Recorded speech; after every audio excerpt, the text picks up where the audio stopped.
Hi guys, good morning. Kain tayo ng breakfast. So, I do my routine every day. I put a teaspoon of turmeric powder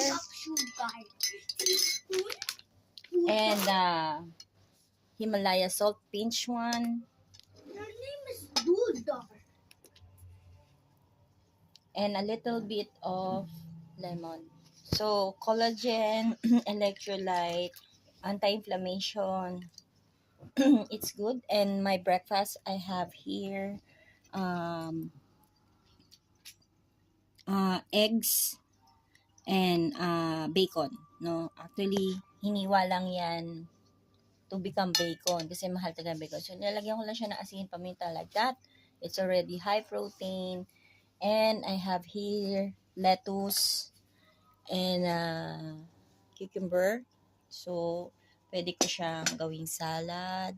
Also, for my eye, more zinc. It's 1 tablespoon of this. And plus half avocado. No, that is complete meal na nutrition. Then, pag nabitin pa ako dito sa aking turmeric, then next ko yung black coffee ko. No, if they have butter, I will add in my coffee. But this one, I put cinnamon, I put cloves, and anise, no? So, ang sarap niya. Nakadalawang baso na nga ako.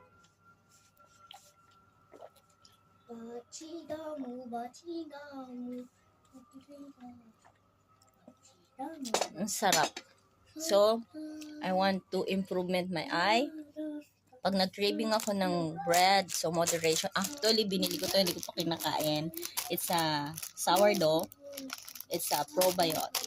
So, that's my food, my brunch today, and manifest. So, mag-active siya saan, magsisignal siya saan if I'm full, and my cortisol going down, my leptin going down, my anxiety kasi nagre-raise siya pag gising natin sa umaga. It's automatic. So, bibigyan mo lang ng support yung katawan mo kung anong gusto niya para hindi siya nag-i-spike, no? Hindi tumataas yung blood pressure nyo.